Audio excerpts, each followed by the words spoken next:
Namaskaram. Welcome to my channel, VPK Nutrition, Mind Body Healing with Pushpa. In today's episode, I'm going to be talking about plant-based diets and also vegetarian diets. Yes, there is a little bit of a difference there because there are several types.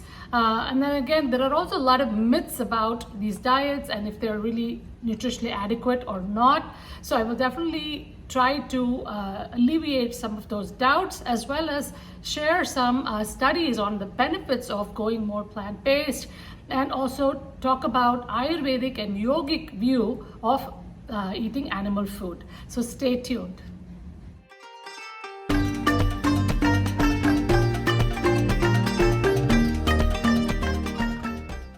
Welcome back, everyone. First of all, thank you so much to all my viewers who have been watching regularly and also giving your feedback, giving comments.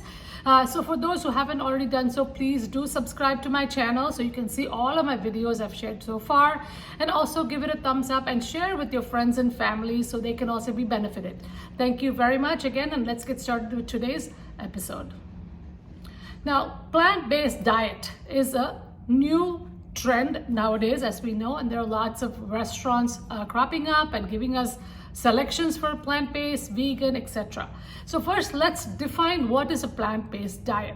Now, there are several definitions out there, but one of the articles had a really good one, so I'm just going to tell you what that is. So plant-based diet consists of minimally processed fruits and vegetables, whole grains, legumes, herbs and spices, and excludes all animal products including beef, poultry, fish, eggs, and dairy products.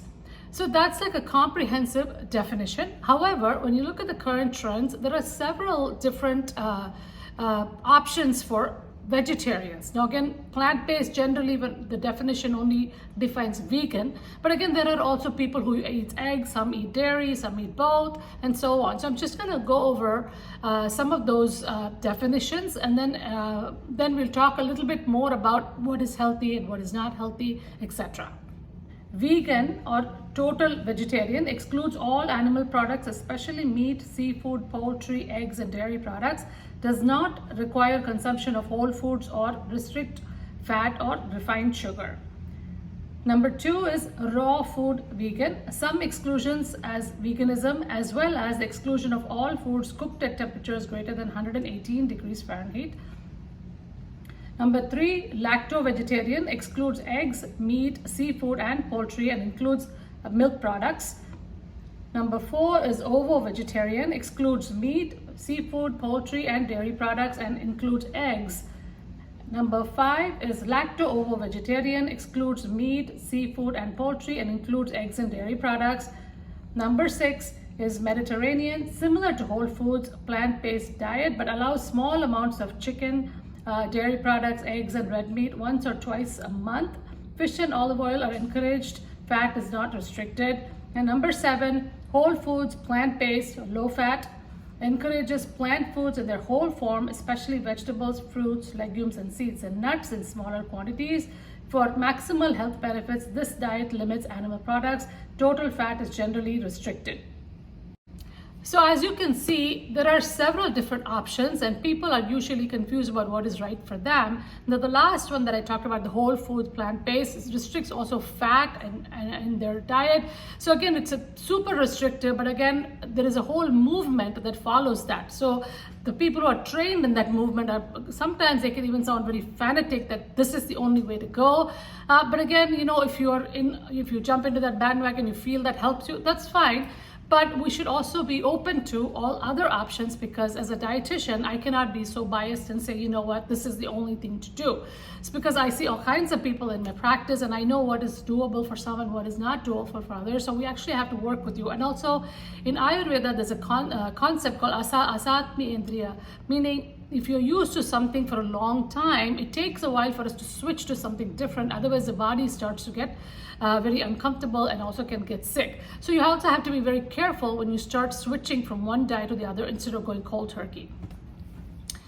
Before I talk about the benefits of plant-based diet based on studies, I wanted to talk about 3 different myths. Again, there are several myths out there, but I just picked 3, and as a dietitian, I wanted to explain those. The first one is, do I get enough protein? This is the common question everybody has. If you're eating only plants, how can you get your protein? And again, that is really not true, because the recommended daily allowance of protein or requirement for protein is only 0.8 grams per kilogram body weight. Now you get protein from rice, you get protein from legumes and lentils, and you get protein from vegetables. So really all of these things have some amount of protein. So when you combine all of them, you can easily get the amount of protein that you need.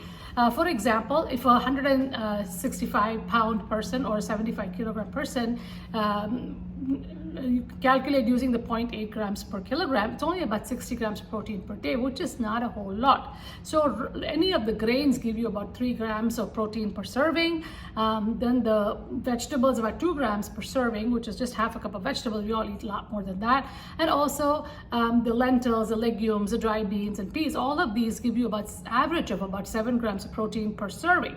So easily you can meet that need. Second myth is, do you get complete protein when you eat plant products? Now again, this is not really a myth. It was explained to us even before, but again, because we talk about the essential amino acids, everybody needs the 9 essential amino acids for muscle building, everything in the body. However, that's not really a big issue, because when you combine the right kinds of plant-based foods, you will get all of the 9 essential amino acids. For example, if you take some rice and beans together, rice doesn't have lysine, whereas beans complements it, so you get all of them. And so again, if you also eat it like quinoa is a complete protein, that's a plant source. Same thing with the rice and vegetables or whatever. So really, there is no reason to worry about getting the essential amino acids, because once you eat them together, the body makes its own protein. You don't have to worry about it. And again, it doesn't have to be eaten only in the same meal. It could be eaten throughout the day as well. So that's the second one. Third myth is all plant-based food is healthy. Now again, it is not necessarily true unless you're eating all whole grains, fruits, vegetables, which is minimally processed. Remember the first definition I gave, it has to be minimally processed. Whole grains, lentils, legumes, all of these are very healthy. However, if you're following a vegan diet but then eating potato chips and all the junk food that's out there like granola bar and all these high ultra processed foods, then naturally it's not really healthy. So just like any food that you choose, it has to be minimally processed, closer to nature, to make it a healthy option. So remember these 3 myths. Don't worry about the protein. Don't worry about getting complete protein, and also make sure you're eating only healthy and not picking unhealthy choices, even if it is plant-based. Now let's talk about some of the benefits of a plant-based diet, and I'm going to be kind of reviewing some of the studies that I went through in the articles. Number 1 is obesity. Again, there are several studies that have shown there is a correlation between going on a plant-based diet and lower BMI, and there is evidence to show that weight loss is possible when you switch from an animal-based to a plant-based diet. Second is heart disease. Now, several studies exist about heart disease and diet. I just picked a couple. One of them is the lifestyle heart trial. This was an experiment where they compared the relationship between plant-based diet and atherosclerosis. So here the patients were switched from an omnivorous diet to either a plant-based diet or the American Heart Association diet, which is the current standard. And then the results showed that there was a 34% reduction in atherosclerosis in the plant-based diet group versus the American Heart Association diet. Now this is a very powerful study. The second one is a meta-analysis featuring 7 prospective cohort studies reviewed heart health in vegetarians versus omnivores. Results showed that those who do not consume meat have significantly lower rates of both ischemic heart disease and all-cause mortality. Number 3, diabetes. Evidence suggests that a plant-based diet can help type 2 diabetes patients achieve weight loss, as well as better or improve glycemic control. Now, a couple of studies I wanted to refer to for this one as well. First study was published in 1994 in Journal of Nutritional Medicine, and the research showed that the study group was about 21 patients with type 2 diabetes, and they had a diet of which is free of animal products, and also an exercise regimen was added. So they had very good results based on this study, and I'm going to go through those one by one. A decrease in total cholesterol, triglycerides, fasting blood glucose, and insulin resistance. Number 2, within 2 weeks of fasting, blood glucose dropped an average of 35%. Number 3, 5 participants improved so much that no longer needed glucose lowering medication. Number 4, long-term follow-up for 4 years. 17 out of the 21 remained vegan and continued the exercise program, so continued to have improved glycemic control. Number 4, effect on hypertension. A systematic review done in 2020 showed a couple of things. One is that a vegan diet helped to decrease the blood pressure significantly in hypertensive patients. And the second thing is the blood pressure decreased even more in a person who was fully vegan versus a vegetarian diet. Number 5 is dyslipidemia or cholesterol. A large review of vegetarian diets and health outcomes was actually published in 2020, and this showed there's a significant decrease in the total cholesterol as well as the LDL cholesterol, which is the bad cholesterol, in patients or people who did not consume any meat or fish products. So as you can see, these things have such a benefit in every chronic illness that we are facing today. So last but not the least is the kidney disease. And again, I deal with a lot of patients with kidney disease. The majority of my clients are with that. And when you've been an uncontrolled diabetic or had hypertension for a long time, many people end up with kidney disease. So many studies show that if you cut down your protein intake by even 50%, animal protein intake by even 50%, you can definitely slow down the kidney disease by 30%. Quite a bit. So again, how does it help? Eating more of a plant-based helps to decrease the acid load. It decreases the toxic metabolites like urea and creatinine, which is what we measure for kidney disease. It also improves gut health.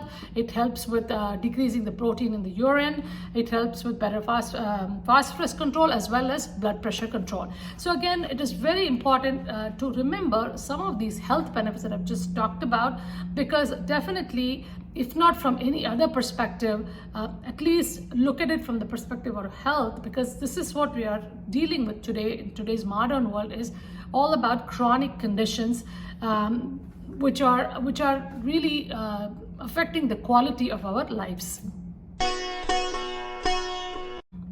Now that you know all of the benefits given in modern medicine, let's talk about what Ayurveda and Yoga talk about. So again, these are the Vedic sciences that have been around for thousands of years. So the ancient wisdom of the sages also talks about some of these concepts. Now again, Ayurveda, it is not really a science which says eat this, eat that, or become a vegetarian. None of those kinds of tenets are given in Charaka Samhita, which is one of the ancient textbooks. However, Charaka Samhita Sutrastan chapter 27 talks in detail about all of the foods, and it also divides up foods into 12 different groups, just like we have in modern medicine.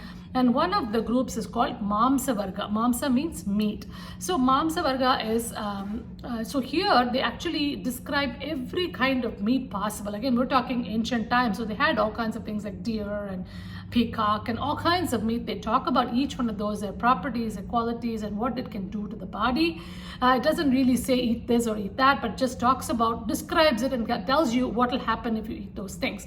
However, there is one little section which is Sutra number 331, which actually 311, which actually gives you what is considered to be wholesome animal food versus unwholesome animal food.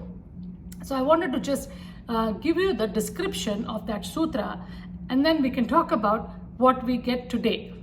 So Sutra 311 describes the choice of animal food, and it says meat of animals who have died a natural death, who are evacuated or dried up after death, who are fatty in excess, who are old, who are too young, who are killed with poisonous arrows, who graze in a land not commensurate with their natural habitat, and who are bitten by snakes, tigers, etc. are unwholesome. Otherwise, meat is wholesome, nourishing, and strength promoting.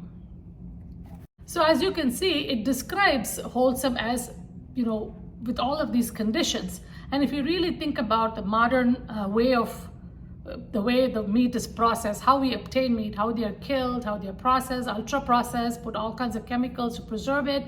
Again, you freeze it, it pretty much becomes like a dead food. It has no prana. We don't talk about prana in the modern literature, and prana is a life-giving energy. So if the food that you're eating doesn't have the prana, which comes from those animals which are killed and eaten right away, then you're not getting anything. You're really just getting something to fill your stomach with, but actually it is very heavy. And also, according to taste, meat is considered to be sweet in taste and it's very heavy. So if you don't have a good digestive system, if your Agni is not well, and again, remember all these are metabolic diseases like diabetes or metabolic diseases. So if your metabolism is not really good, you cannot digest these things. So this is why the modern studies are also confirming what Ayurveda already said, that if you eat all of these heavy things when your digestion is always so poor, you are going to end up with diseases. And if you're not digesting, there are undigested materials sticking around causing the gut leaking they talk about. This is called ama or toxins. And again, urea, all these uremic toxins like urea, creatinine, etc., or plaque in the arteries, all of these are considered to be toxins. So this is what we call ama in Ayurveda. Those are the sticky white substances which block channels in the body. So naturally, although Ayurveda doesn't say don't eat meat or eat meat, it only tells you that it is wholesome only if it is made a certain way. However, just looking at health benefits itself, there's only one situation where Ayurveda advocates meat or meat broths and things like that, is when somebody is very emaciated, especially for like a Vata person who's not doing very well, very exhausted and doesn't have the energy to function. Then it might recommend for a short amount of time for health benefits. But again, and remember, you also have to have rules on when you eat meat. So even in India, when people are meat eaters or grew up as a non-vegetarian, they have certain days that they do not eat. They have fasting from animal products. And again, all of these things gives you enough time in between to digest what you've eaten, because meat takes a lot longer to digest than eating fruits and vegetables. So this is something to keep in mind. But now with the abundance of meat and the freezer and all of that stuff, people are eating meat 3 times a day, which is not a very healthy thing, because everything is sitting there and not being digested and again decaying in the body. So what does yoga and Vedanta say about eating animal food? So yoga and Vedanta are spiritual traditions. So naturally, they focus more on the subtle aspects of our being, our mind and our emotions, as well as our spirituality. So naturally, they advocate more of a sattvic diet. So we have the 3 gunas, sattva, rajas and tamas. Sattva means clarity of mind. Rajas means overactive, agitated mind. Tamas means very dull, inertia in the mind. And then, so again, I've shared a lot about this. I've done a whole playlist about Sattva, Rajas, Tamas, talking about the foods, etc. So I will share the link in the description if you want to learn more about that.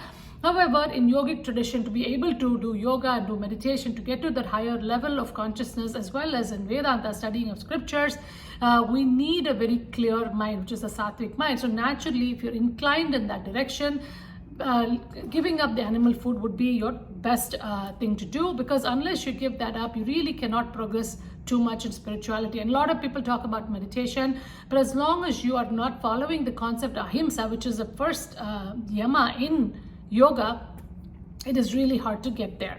And again, ahimsa is a concept also followed in Buddhism and Jainism. Non-harming is a big part of it. So again, any of the spiritual traditions emphasize the importance of non-harming. The other aspect too, if you think about it, animals also carry a lot of the karma, and of course if they are going through slaughterhouses and have a lot of fear and anxiety when they are being killed, when you're eating those animal products, you also tend to imbibe some of those qualities, and that can also be very detrimental to your mind. Hope you enjoyed today's episode and found it useful.